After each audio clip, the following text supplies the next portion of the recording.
Hey, I just want to talk some Friday the 13th here really quick. Kind of a video response to some of the stuff I've been seeing just regarding the series, of discussing the films, rating the films, showcasing your DVD and Blu-ray Friday the 13th collections. I just want to chime in here. These movies passed a lot of time for me growing up. I still think they're a hoot. My two favorite films in the series are these right here, and I'm proud of it. These films I do not think are the favorites of most fans, and for all the reasons why they may not like these films, I love them. They're different. They don't take themselves too seriously.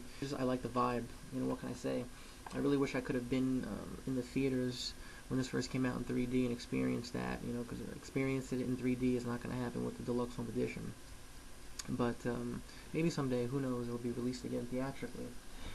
This film, I know why people didn't like it initially and may still not. It's a departure from the series. It's a departure from the previous four, which we had grown to know and love. It's funny. It's a black comedy, practically. And I love the pace to this film. There's not a section in this film that lags. The first four, if you've seen them a million times like me, I think that very formulaic opening act, middle sequence, where there's not a lot of kills, and there's not a lot of Jasons. Although in 4, I'll give credit to Teddy and Crispin and Tommy and the Naughty Movie Girls, the old Naughty Movie Girls, for kind of helping things along in that regard. But for the most part, I've seen them so many times. I'm not a big fan of the zombie Jason films I was growing up, but those these days are the least satisfying. I really don't consider anything past the Paramount films, but in the heart and soul really is 1 through 5. The low point clearly is an understatement. Goes to hell. Made Jason X look good, and when you can say the best post Paramount films was the remake, I think that pretty much sums it up. Unfortunately, it was past the point with Freddy versus Jason for me. I really don't think I really would have ever been interested in that cross-marketing comic book spectacle, but I do think it would have been a better 80s film if it came out when it was purportedly supposed to. But we'll never know.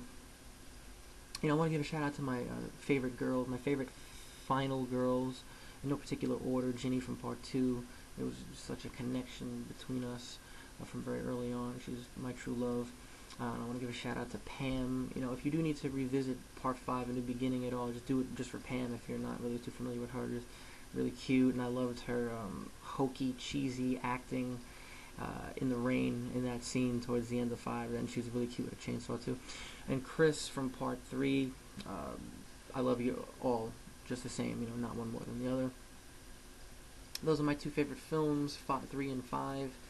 But I gotta say, the creepiest Jason, I think, I love the hockey mask, but the one-eyed baghead Jason, I think, is the scariest of the series. And really, I want to give credit and not forget Betsy Palmer from Part 1. She gets lost in this whole Jason, thing, but she was a really awesome villain in Part 1, and I just don't want to forget her. She was awesome. She's scary as any Jason. I just want to sum up now. Hopefully I've covered all the bases that I wanted to. I'm just kind of improvising here. I want to give a shout out to Pizzal, Brooklyn Hippies, and Jeremy Johns. I love your guys' videos, and you inspired me to make my own. And look out for hopefully some more. I'm just talking movies. See you soon.